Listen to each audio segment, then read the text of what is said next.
আর মাত্র দুটি ম্যাচ, সেই ম্যাচ দুটি জিতলেই বিশ্ব চ্যাম্পিয়নের মুকুট ধরে রাখবে আর্জেন্টিনা। আর সেই লক্ষ্যে দৃঢ় প্রত্যয়ী এগিয়ে চলেছে আর্জেন্টিনা।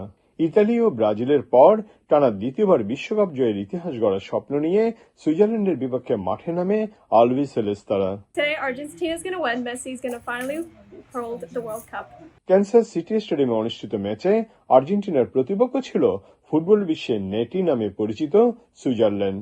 আর্জেন্টিনা যেভাবে বিশ্বকাপ শুরু করছে খেলা, এভাবে যদি খেলতে থাকে আগামী 2 ম্যাচ পরে আমরা বিশ্ব চ্যাম্পিয়ন হব। আগেরবারের মতো চতুর্থবারের মতো আমরা বিশ্ব চ্যাম্পিয়ন হব। গো মেসি গো, গো আর্জেন্টিনা গো। পুরো ম্যাচ জুড়েই আর্জেন্টিনা খেলোয়াড়দের আত্মবিশ্বাসী ও আক্রমণাত্মক ফুটবল মুগ্ধ করেছে বিশ্বব্যাপী আর্জেন্টিনা সমর্থকদের। নিজের ষষ্ঠ বিশ্বকাপ খেলতে নামা অধিনায়ক লিওনেল মেসিও ছিলেন দারুণ ছন্দে। আর মাত্র দুটো ম্যাচ, এই দুটো ম্যাচ জিতলেই আর্জেন্টিনার হাতে উঠবে শিরোপা।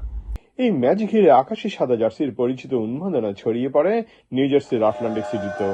ম্যাচ শেষে আর্জেন্টিনার জয় নিশ্চিত হতেই উল্লাসে ফেটে পড়েন প্রবাসী সমর্থকেরা। আনন্দ উৎসবে মুখর হয়ে ওঠে পুরো আয়োজন। আর্জেন্টিনা এবার জিতবে, তাতে কোনো সন্দেহ নেই। গো মেসি গো আর্জেন্টিনা। প্রিয় দলের নান্দনিক ফুটবলের সাথে সমর্থকদের বাড়তি পাওনা ছিল দলনেতা মেসির দুর্দান্ত পারফরমেন্স। আর্জেন্টিনা যেভাবে খেলছে এতে নিশ্চিত বিশ্বাস পরবর্তী নেক্সট দুটো ম্যাচ জিতে মেসির হাতেই বিশ্বকাপটা আবার উঠবে।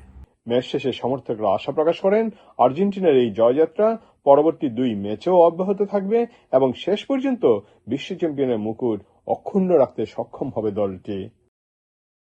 Subrata Chowdhury, ATV USA, Atlantic city, new jersey.